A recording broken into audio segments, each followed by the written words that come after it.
Welcome back to part 3 of Leading the Revolution with our guest, Gary Hamel. You're very, very welcome back. Thank you, Aiden. Nice to continue the conversation. It sure is. There's 2 chapters I'd love to get through today. I was telling Gary, I've been collecting quotes that I'm going to share to our audience as well from the books. I could actually write a book of quotes from all the books we've covered so far. But I'm going to tee us up here for this idea of being your own seer. And really, the principle of this chapter is don't rely on other people. You have to do it yourself because it has to be in your own context. And I loved how you started off here. You said, there are too many individuals who cannot yet escape the dead hand of precedent, too many who are not fully vested in the future, too many who cannot distinguish between their heritage and their destiny. Is this you? Want to do something about it? More and more innovation comes not from the triumph of big science, but from the triumph of contrarianism. It is the idiot savant who asks a fresh question, who then answers it using parts that already exist, who is also often the author of the new. That's because industry revolution is conceptual innovation. It comes from the mind and soul of a malcontent, a dreamer, a smartass, and not from some bespectacled boffin or besuited planner. I absolutely love that. And it speaks to this idea of psychological safety to speak up, creating the conditions where people can come forward and talk about things. And what you ultimately say here is companies fail to create the future, not because they fail to predict it, but because they fail to imagine it. It is curiosity and creativity they lack, not perspicuity. It is vitally important that you understand the distinction between the future and the unimagined, between knowing what's next and imagining what's possible. Yeah, boy, it's been a long time since I heard those words. They're pretty good, actually, Aiden. I'll claim that. You forgot, man. You forgot. There's so Well, many. Look behind me here. There's so many you've written in the meantime that's why. no.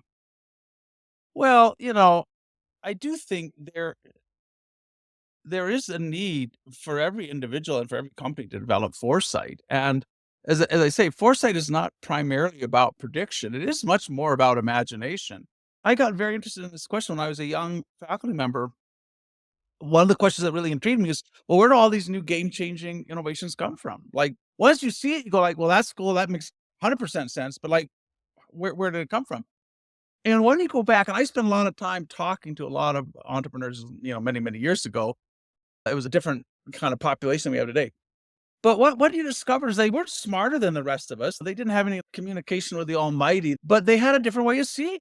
And what became clear to me is that foresight is as much imagination as it is prediction. But it's not imagination without context. It's not like you have a fever dream and it's all informed by experiences these people had and the context they were in and frustrations they saw among users and technologies they could see that were being commercialized and putting those things together. And it was often born out of serendipity, right? You just happen to be in a particular place and go, wow, that doesn't make any sense. Can I change that? And so a lot of what I've tried to do is understand, okay, what are those perceptual habits? How do you develop them in yourself so you're able to imagine what could be? And then how do you build an organization where you can never program innovation, in the same way you can, program a piece of software, but you can create the conditions. So how do you build a lightning rod so that like maybe lightning strikes at least more often than it would otherwise? But the starting point is to really have a theory and an understanding of where do these ideas come from and how do I develop this capacity to see around corners, to see over the horizon, to reimagine what could be. And the exciting thing for me in my career is I learned you can teach that and you can build that. I think often, particularly in Silicon Valley, where I spend a lot of my time, they like to tell themselves that this innovation is just like this incredible, brilliant mind. And there are not many of them about. And you'll probably never be able to do it, right? Well, after you've trained 100,000 people to think in this way, and you've seen new businesses and billions of dollars of market value going on, no, guys, this is not that complicated. Weirdly, almost nobody actually does it seriously, but this is not neuroscience. It's much more straightforward. I loved what you said. You share throughout the book other books you've read, but also quotes that you loved. And one of your favorites you mentioned at the time was Alan Kay, who wrote, "Perspective is worth 80 IQ points." And you say Alan knows that a fresh way of seeing is often more valuable than sheer brain power. And then you go on to say Impressionism, Cubism, Surrealism, Postmodernism, each revolution in art was based on a reconception of reality. It wasn't the canvas, pigments, or brushes that changed, but how the artist perceived the world. In the same sense, it's not the tools that distinguish industry revolutionaries from humdrum incumbents, not the information technology they harness, not the processes they use, not their faculties. Instead, it is their ability to escape the stranglehold of the familiar. And here you go on to share ways we can school ourselves in the art of seeing past the familiar or to the truly novel. Maybe you'll share some of these. So I'll jog your memory as well, because you give loads here. And this is probably work you were doing with companies at the time. You went, look, let's just lay it out there. So I highly recommend people get the book. There's loads of stuff in there. If you're struggling with your imagination, Gary gives a list of things you can do. One of them you say is what you call discontinuities. And you said change revolutionaries are looking for things where the rate of change is changing, for inflection points that foreshadow significant discontinuities. Those who fail to notice these nascent discontinuities will be rudely awakened by those who were paying attention. And this is to your point that you've said throughout this whole series. Most companies know, they see the change happening. You worked with Nokia at both points when they created the phone, when they created the industry, and then they failed to take notice when there was an inflection point or discontinuity again. Yeah, I think you have a dilemma in many organizations where the people kind of control strategy and are supposed to set vision. They have a very kind of narrow set of interactions, right? Most of them internal for sure. And they show up at Davos and they talk to their senior team and so on, but they do not actually invest in getting out the fringes where change happens, right? Change does not start in the mainstream, whether it's fashion, whether it's music, whether it's architecture, whether it's technology, it starts out on the fringes. And if you're not out there learning from that, and it takes an investment, but I do think you want to ask yourself whether it's politics, whether it is technology, science, lifestyles, what is accelerating, what's changing that most people are in my industry are still ignoring. Because by the time we have Accenture, McKinsey telling you how important this thing is, you're probably too late. I mean, you're still going to have to do it. You're still going to have to understand AI or whatever the technology du jour, but most of the economic value has probably already been captured by somebody else. So you do have to be your own seer. You cannot, rely on somebody else to come and package this all up and tell you what the implications are. You have to make that investment. And most companies are very insular. Most of the senior leadership is spent inside the four walls, and you're just going to be surprised if that's your MO. I mean, one of the things that when I wrote the book we're talking about now, Leading the Revolution, that was around 2000. I moved to Silicon Valley in 1993 from London back to the US. And, I just had a ringside seat to what was going on. And every day I'm rubbing shoulders with people who are inventing the future and working out on the bleeding edge of technology and so on. It's not that I was any better at anybody else in particular in the future. I was just immersed in it all the time. And so you say like, well, that's interesting. Where might that lead? I think the other really critical thing when you see something that's accelerating or something catches your eye is to really have the discipline to work through the second or third order consequences. Like, therefore, what happens? And you see the smartphone and photographs go like, well, we're going to have interesting privacy concerns out of that. That's going to be a whole industry probably, or a whole set of issues that are going to come around that.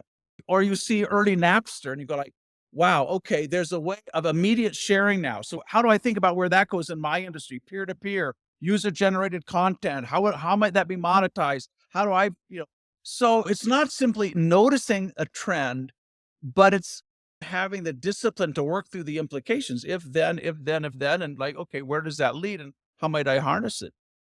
It's obviously very important to put these trends together because when you look at innovation, it's almost never one insight. It's a combination of insights about users, about technology, about industry incumbents, about where they're blind. And somebody goes like, okay, I can put this all together. And so that's why one of the things that I've long believed is that you cannot really innovate and you can't create an innovation strategy unless you, first of all, build a foundation of new insights, right? You have to know things. And I say, No, not in the sense of it's just a hunch, but you have to see things, know things are changing, know what's happening, and you have to have a set of insights that you are not going to find in your competitors, right? That you didn't get off of some chat GPT list of what's changing in the world, what's important or whatever, but that you've seen for yourself. Because you can't build a differentiated strategy or a differentiated product or business model unless you have differentiated insights to start with. So, yeah, and that's a piece that often gets missed. So when I've worked with organizations, before asking like, well, what are the new products and new businesses and so on, we start by saying, let's build a deep population of new insights, of things that we know, we've seen, that they're grounded in reality. It's not a fantasy. But we also know that probably very few of our competitors are paying attention to these. Very few have thought deeply about them. And I will say the other thing here that's super important, Aidan. Those insights need to be shared, because you can have 2 or 3 different people who will see the same thing and draw completely different conclusions out of it. So when you start to share these insights, and so in the work we do, we'll create hundreds of these sorts of insights. They're all up online. We put them where everybody across the company can see, okay, here's what we saw. Here's actually like the data behind it. Here's some of the implications and we let people comment on that and build that. Oh yeah, I saw that too, or I saw something over here.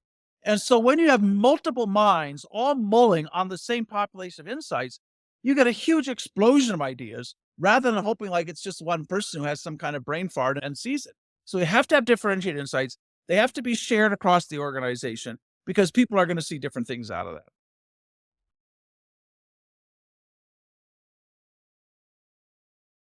I love that, man. I was telling you, I was quoting you loads, and I have this reinvention summit starting in April, and I was sharing a quote because one of the things we're trying to do with that is get people into an environment where they'll rub shoulders with different people and have conversations and have enough time. And you say in this book, you recognize then this was before the onslaught of information we have now. You said, how ironic in a world populated by knowledge workers, there is virtually no time to think.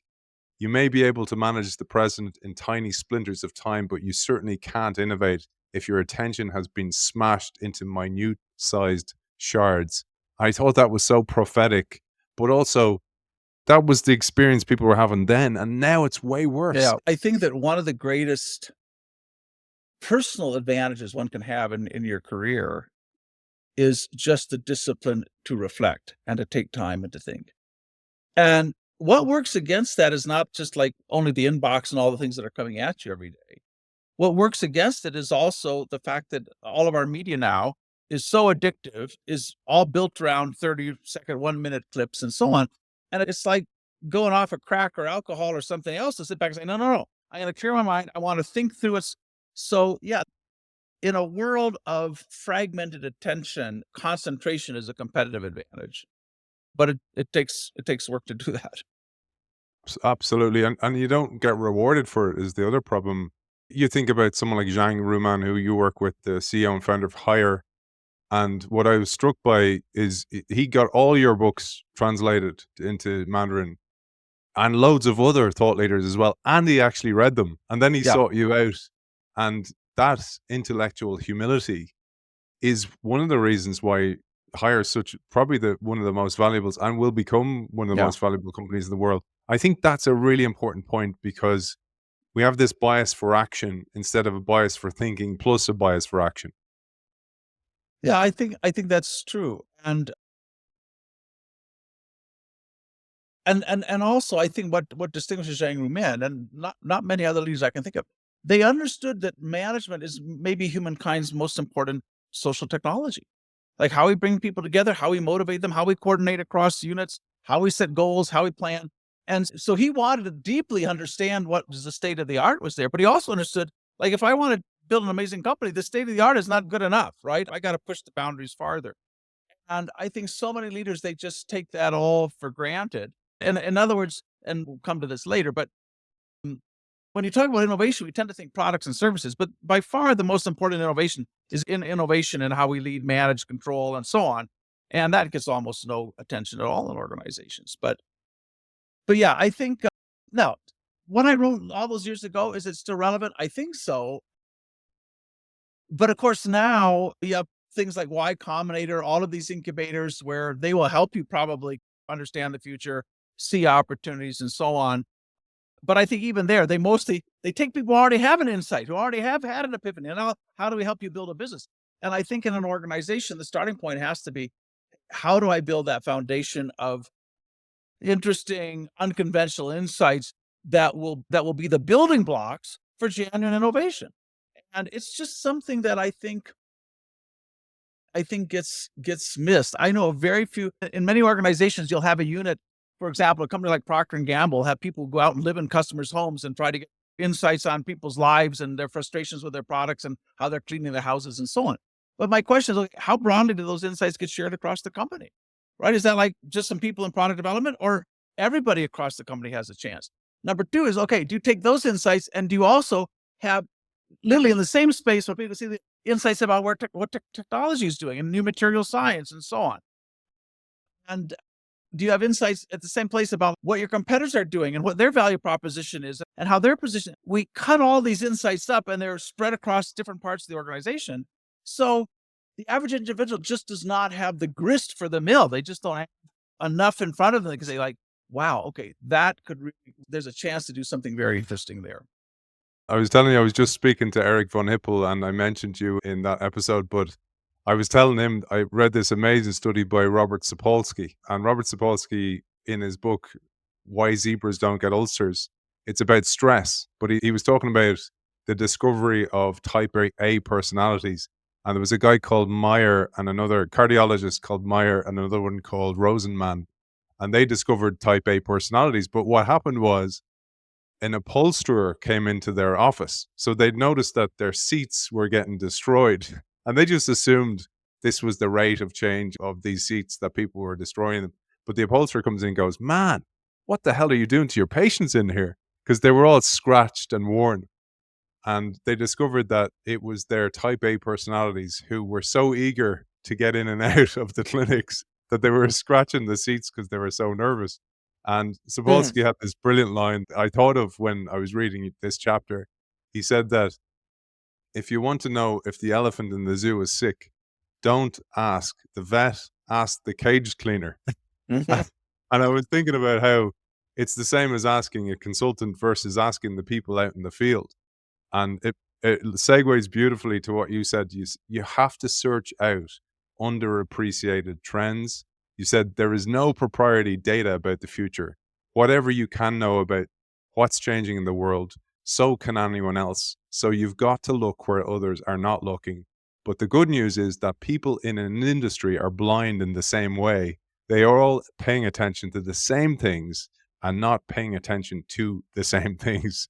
And I thought that was really interesting, that almost having some charges to go looking for these trends versus going to a conference once and not doing anything about it, or listen to a TED talk or reading The Economist, and how to bring that into the culture. The early work I did, and we've done this, multiple times through the years, but in a large company, we'll put teams together with maybe 20 or 30 people on a team. And first of all, we need these people for maybe 2 or 3 months. And it's interesting. I was working with one of the very large automakers, which everybody would know, and they were in our kind of stock. And they said, "Hey, Gary, we really have to get in front of the future. We have to innovate." And I said, "Okay, you have like about 250,000 employees. I'm going to need about 120 of them for 4 or 5 months." You thought I'd ask them, like, I don't know what, like, but they said it's impossible. I said, "You guys have so much waste and so much slack, and you're telling me." And so this is one of the places where the rubber meets the road. Like, yeah, we need to have a point of view about the future. We need to get in front, but like, we can't spare any cycles, any intellectual time, anybody. Well, all right, then let's just go back to turning the crank. But in any case, often we'll take 25, 30 people times 4 teams, so 100 or more than 100 people. And we'll have one team spend a month trying to understand, what are the nascent changes? What's accelerating? What are the implications? Who's driving it? Has anybody exploited it? We'll have another team spend a month digging into all of the competitors and saying, where are they all blind? Where are they all have overlapping assumptions and business models and so on? And what part of that might we build?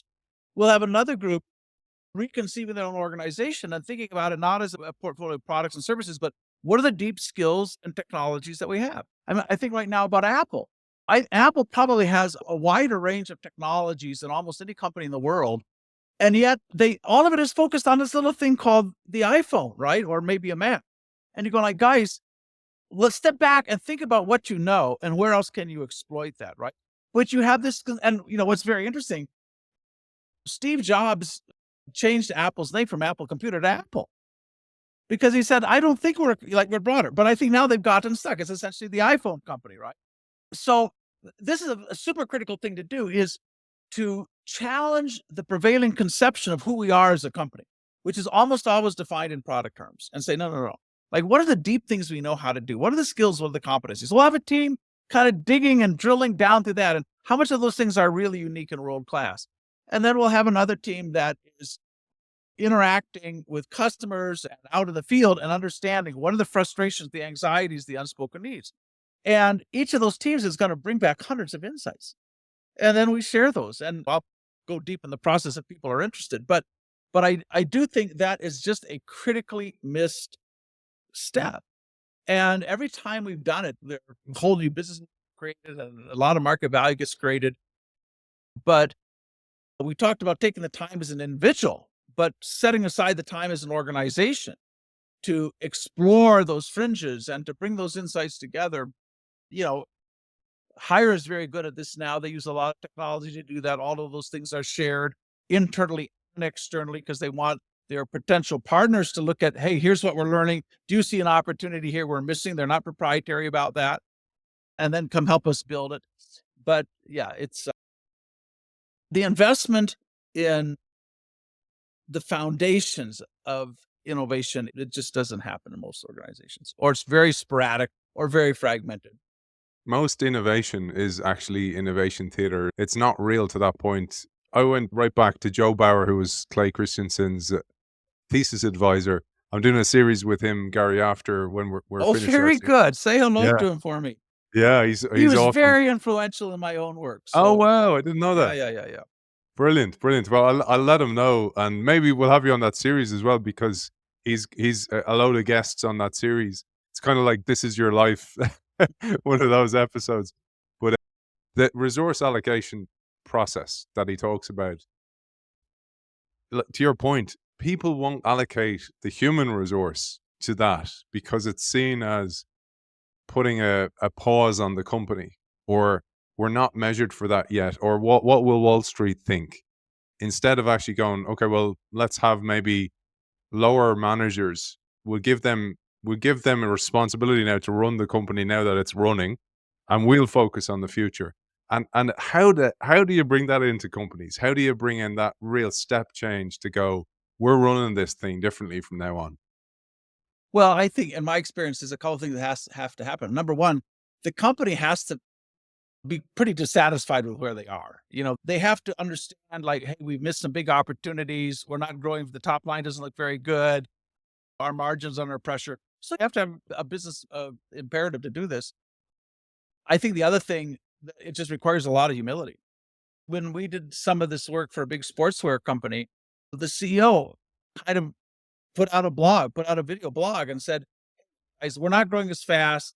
We're all dissatisfied. We at the top cannot tell you what to do. We don't know what to do. If we had the answer, we would have figured it out by now. So you have to have also that kind of humility to say, hey, we need to learn from everybody. This is a few people at the top. We're going to figure this thing out. And then, of course, as we were just talking, you have to create some slack in the organization for it to happen. And in many cases, all three of those things are missing, right? Rather than being like super honest about kind of mediocrity and flatlining, it's like, it's this problem, it's that problem. So there's a lot of excuse making. There's a sense that if I ask the whole organization to help in this in a very open, transparent way, I lose control. I cannot predict the answer. I cannot see the end from the beginning. And that makes me like super nervous because, like, what if they come back with ideas that like we don't want to do? And then thirdly, just cutting through all the busyness and say, hey, we're going to invest here. Yeah, those conditions are often missing. And so companies stumble, and at some point, activist investors force you to do things, you didn't want to do anyway, and it's too late. And I think part of the problem, Aiden, is so many leaders really see their role as running something rather than reimagining or building or changing it, right? If I'm a top leader and I'm spending 80 to 90% of my time on basically running the business and fighting outside fires, regulators, other things as it happens, like I am not doing my job. But that's the reality. And some of this stuff is quite simple. Like if you're a reader of a paper, a newspaper or website, whatever it might be, or a journal, you say, find the big story. And I thought this was really interesting. I was saying to you, I bet you loads of companies were reading your book and going, I'm going to do that. I don't have any ideas, but I'm going to do what Hamel says here. Because you said, search for transcendent themes. So these overarching themes. And you said one of the reasons many people fail to fully appreciate what's changing is because they're down at ground level, lost in the thicket of confusing, conflicting data. You have to make time to step back and ask yourself, what's the big story that cuts across all these little facts? And the example you gave in the book was to consider trends. So several trends, but they're everywhere. And one of them was in most developed countries, people are getting married later in life. No longer do people expect to find a mate while still at school. They have more time at work. They're not getting out as much. They're not drinking as much. Hence, what about a dating site? And so reminding people this was the noughties, that this was 2000 you wrote this book. And therefore, you saw a rise in Match.com and all these kind of companies companies like that. But I just wanted to remind you of that. And they go, what's the one at the moment that you're seeing? Like, so some of these big stories that you're seeing, you're going, why is nobody doing this? I have a list of those things that I think are interesting. One of them that I think is pretty current is, and I think we see it now, but I think most people, certainly business people and government people, still don't want to face up to it. It's just this incredible divide we have between the elite and everybody else. And the fact that a huge number of people in societies across Europe, North America, elsewhere just feel completely disenfranchised. I started looking at this data some while ago, and people just don't. Yeah, a lot of this, I think, Aiden, is we just have a pain avoidance. You look at something that looks uncomfortable and you don't want to think about what's really going on here and what are we going to do about it. But you look at data where a significant majority, like 2/3 of kids in Great Britain, think that they would be better off living in a socialist system. Now, they can't tell you where a socialist system has worked, but that gives you a sense. Vast majority of people across the developed world thinks that government, media, and business works for the few rather than the many. Right? Now this has become unavoidable, and you see Trump and whatever. But you could have seen this a decade ago. If you're looking at the data, if you're looking at the frustrations that people have, if you're looking at the declining middle class, if you're looking at where wealth is going in society, where 90% of it is going to the top 1%, this is going to become an issue. And it was very interesting and I tend to be as apolitical as I can be, but in Trump's first victory, people literally were shocked. What the hell is going on? How could this happen? I'm going like, you people certainly have not been paying attention, right? You're in your own freaking bubble. And you didn't really even need to go to talk to people. All you need to do look is all the surveys that are being done and see this like deep well of frustration that's there. So I think that's certainly one thing that you could have seen a long way off, and most didn't. And most politicians are still surprised. And many, and probably 90% of the people at Davos are still in denial about this. Like, guys, and on the back foot, right? So, yeah, I think, again, getting the bigger picture means having a lot of different sources of data, trying every day to read things and consume things that are not in your usual diet. So if you have like, here's the 3 things I read every day. No, you got to diversify that. You got to look much farther afield. But I will also say, spending some time, understanding history, understanding philosophy, understanding theology also helps you like see what's the deeper things that are often going on, right? That are kind of fundamental changes in how in self-perception or how people see their role in society or what they think the role of government is or businesses. And that's very hard to see if you're not getting data from multiple sources and multiple perspectives rather than being inside of your little tribe. And number 2, if you don't have the historical or the broader context to make sense of that. I'm going to bring it back to something you talked about, which was the orders of impact. And you said that the world is a system And we really saw that during COVID, the whole idea of VUCA, the complexity, something changes here and it will affect something over here, waterbed effect. And you mentioned Paul Sappho and this idea of orders of impact. And you mentioned a brilliant analogy in the book that I'd love you to riff on. You said the speed of the internet's takeoff surprised most people, but that it should have happened. It was no surprise because the interstate highway system provided an almost perfect historical analogy. Bear with me as I tell you this quickly. The automobile had existed for 50 years before the interstate highway system began to connect communities across America. Within a decade of the interstate's introduction, suburbs started springing up. City centers were withering. Corporations were building office towers in what had been cornfields, and commuters were commuting. It wasn't the car per se, but the ability to connect communities that changed the distribution of work and commerce. Likewise, computers had existed for 50 years before the internet took off. Before the net, computers had been islands of computational power. Once connected, they began to transform society in ways even more dramatic than the interstate highway, but also in ways that are entirely consistent with timeless aspects of nature. I thought that was brilliant because when you grasp that and you see things in the rearview mirror, you can start looking outside the windscreen and going, well, where are things going now? And I wondered, what was your version of that now? I mean, one of the things that, again, this is the value of sometimes like understanding the deeper things. Any technology that connects people together, whether that was a path 300 years ago, or whether it was smoke signals from Native Americans, or whether it is a telegraph or phone and so on, anything that connects people is going to have enormous impact. And you take that connectivity and it's exploded in terms of mobile data and communication density and so on.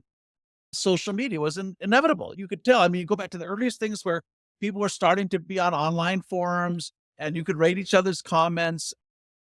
This was happening by the time I wrote that book. It wasn't hard to see that's going to be like an enormous business of peer to peer in whatever way that, turns out, sharing content and so on. So if you ask me what are some of the things I think are likely looking forward, I think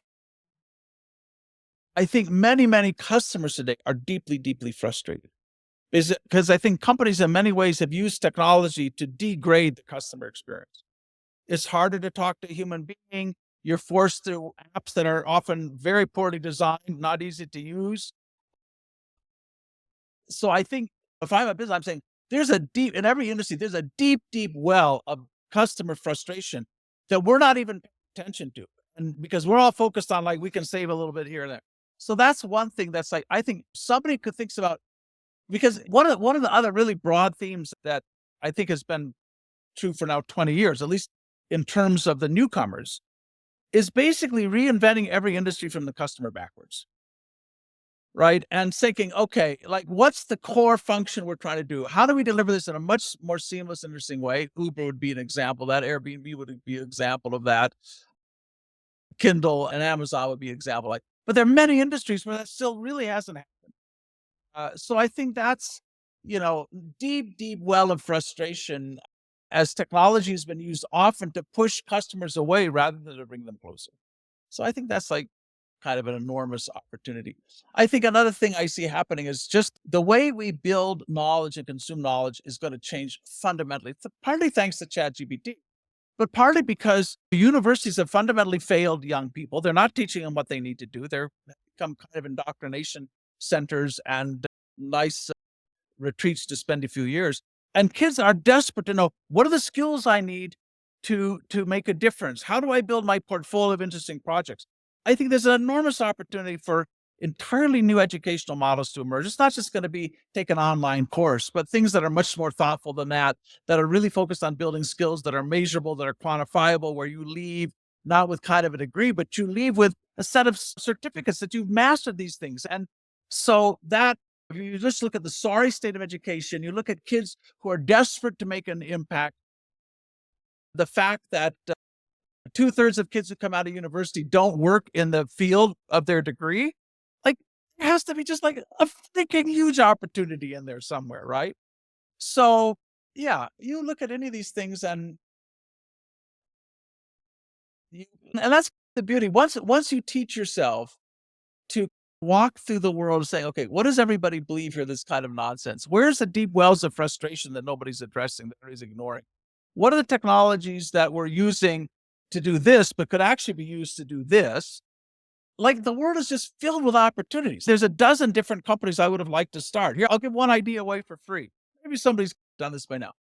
You go to a restaurant and they give you this long wine menu and all the prices are super inflated. But also you have no idea what are the good wines and what are the bad wines. So you can sit there with your phone and maybe going to wine.com or something.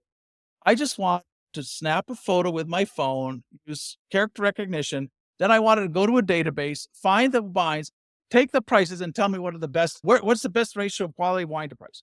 Like, somebody could just do that tomorrow, right? It's not hard. And that's a 15-year-old idea at least. So maybe somebody's done it. But yeah, I think, and by the way, you just become a lot more optimistic when you've developed those kind of thinking skills, because like, there's just like amazing, cool things we can do everywhere. There was one you mentioned in the book with the hotel hangars. Do you remember that one?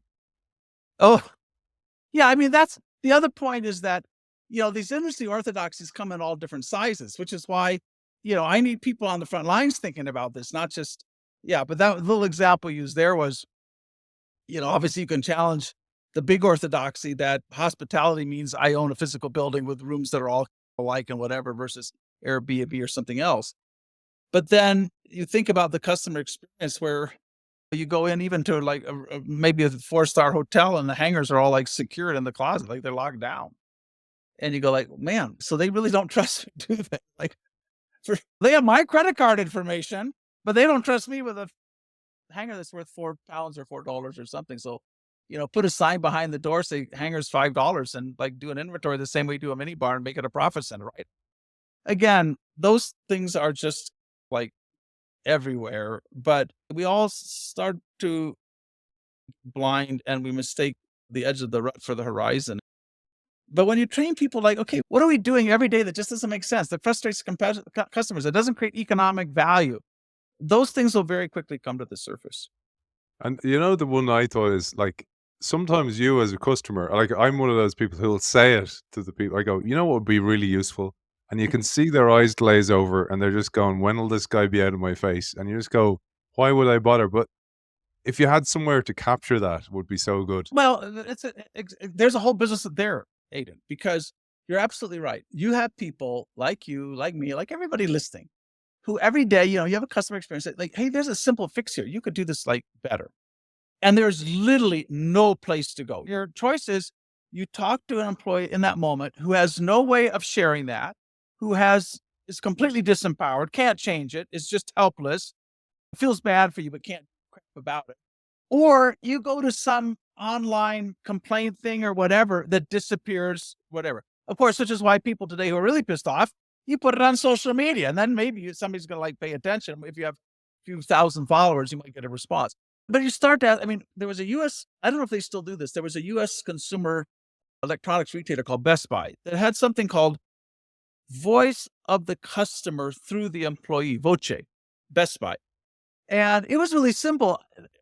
On the terminals, the screens in the store at the point of sale, if a customer says something, there's just a little place you could click and say, this is what we just were asked about this. And I talk about this in one of my books. They were mining tens of thousands of these comments every year. So just imagine something that is that simple. I know at one point, British Airways, when they were serious about service, I'm not sure they still are now, but they had video kiosks. And when you came off the airplane and you wanted to say, you just like walked up, pushed a button and said, hey, guys, here's something else you could do, right? And I think a lot of companies, so what do we have instead? What we have instead is at the end of every damn interaction, they want you to like rate somebody. Like, if you hang on, we're going to survey. Okay, fine. You want to know whether this person did a good job or not, but like, you're really not interested in whether I have an idea for how to make this thing better. You always share great cartoons, illustrations with your books and on LinkedIn and stuff like that. I think you shared one once where it was a suggestion box and it was zoomed out and the person was putting in a suggestion box and underneath there was a shredder. So it was like, my ideas, that's how it feels sometimes. It's like, why bother then? But there's a exercise you give here, which is great. You surface the dogmas, you called it. And you say, so how do you cultivate contrarian tendencies and surface the dogmas in your companies? One simple device is to ask yourself and your colleagues, what are the 10 things you would never hear a customer say about our company or our industry? For example, no customer is ever going to say the airline treats its customers with dignity and respect. Few customers would ever say it's easy to shop for a better rate or on electricity, or fewer even still would say banking is fun or hotels have always got great food. And once you've identified what customers would not say, ask yourself, why they would not say those things. I thought that was just such a simple exercise for people to do. Yeah. Well, again, I hope that in that book, I think there are a lot of like fairly simple things because these do have to become habits. They have to be routines. And without it, they're not going to have any impact. But it is interesting to me how an industry can get it wrong for so long. Recently, some of the airline industries have started tying their loyalty programs to how much you actually spend. Well, of course you should. It's not how many miles you fly that makes you a valuable customer. It's how profitable you are, right? And so, you go like, wow, it took you guys a long time to like figure that. And of course, now all those super frequent flyers who weren't making the airline any money are pissed off about that. So fine, you better figure out a way of dealing with that. But I mean, there is, I think, in every business and every industry, there's literally an infinite number of ways you can make that thing. And the only question is like, okay, do your employees feel empowered to think in new ways? Is there a place for them to go with their ideas? Better yet, can they experiment with that locally without having to get like a lot of permission? If an idea is good, how quickly can I get it tested? How does it then propagate across the system? How long does that take?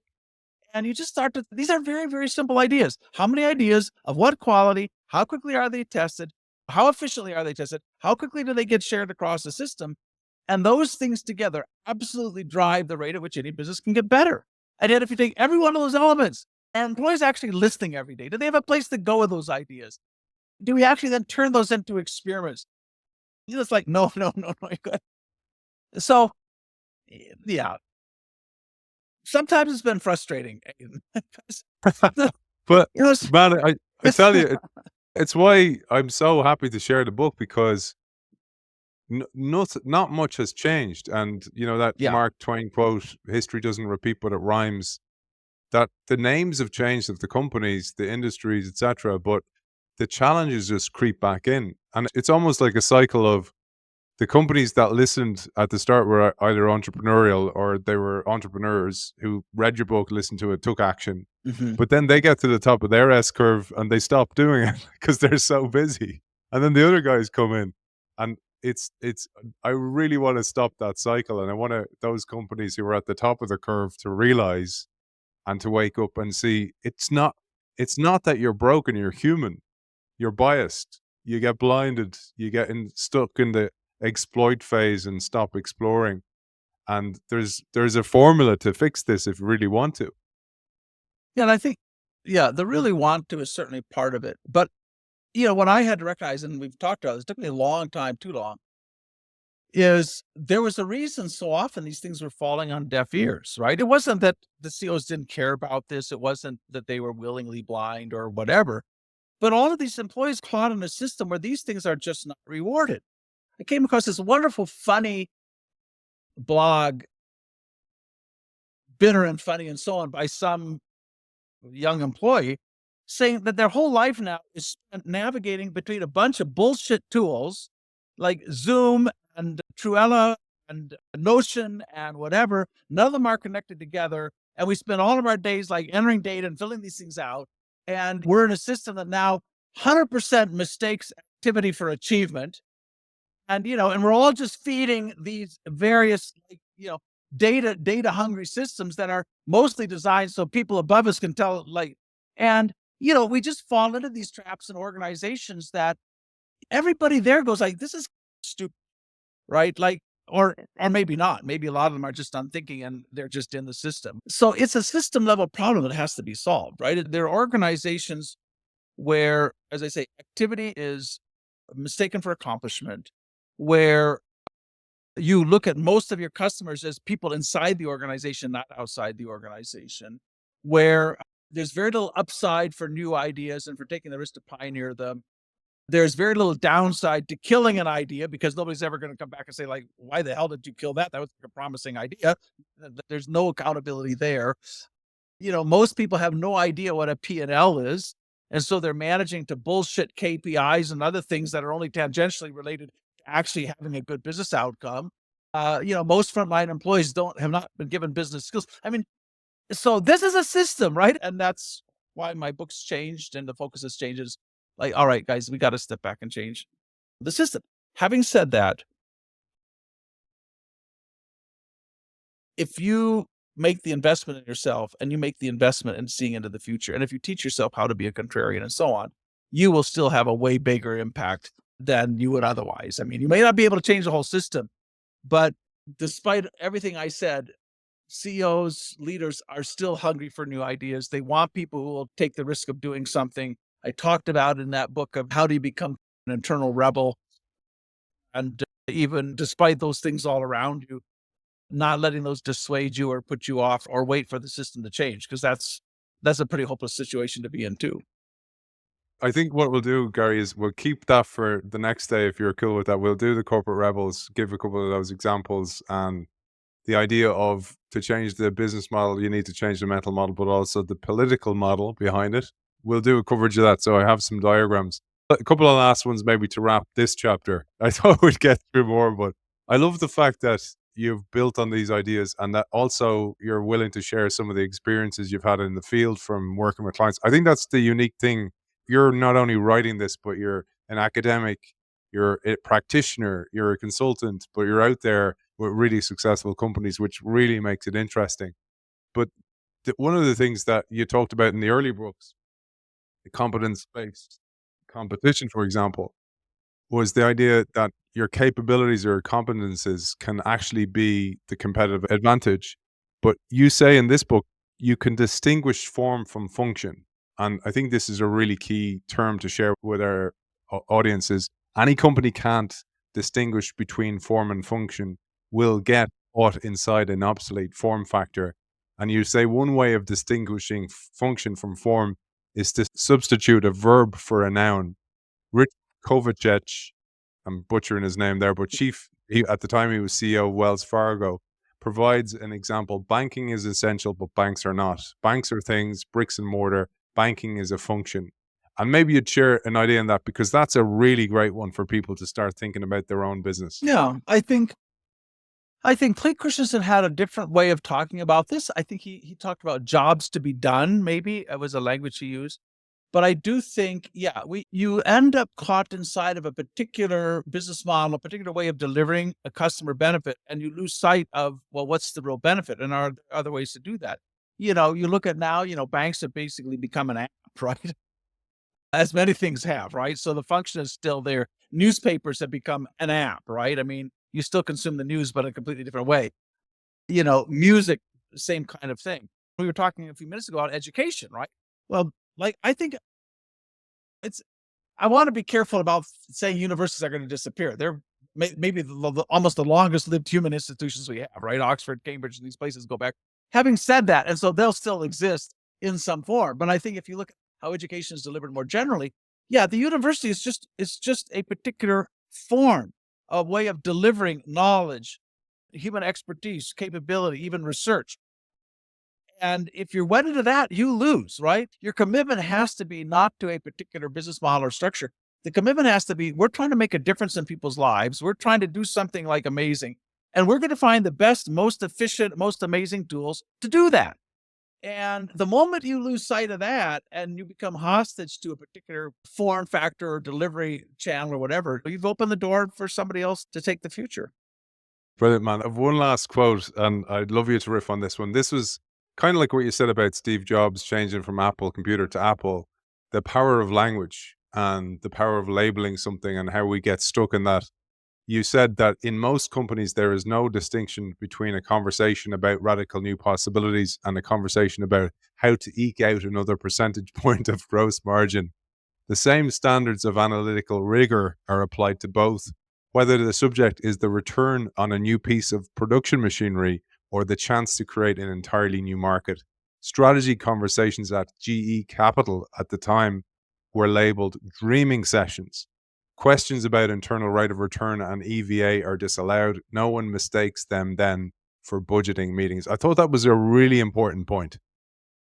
Yeah, well, unfortunately, G Capital, I think, imploded with a financial crisis. So the examples are sometimes better at the time than they are, but that's, you can't write a book without taking that risk.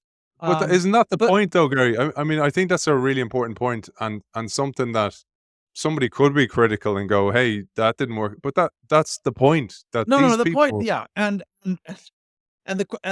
GE got caught. GE Capital got caught much more on the operational side and just this endless quest to do deals and expand for the sake of expanding and getting bigger. So they had those sessions. I'd be surprised if anything came out of them. Having said that, absolutely right. And I think, there's one of the things we're fighting behind all of this, Aiden, is not only kind of systems and structures, but we're fighting kind of a managerialist mindset.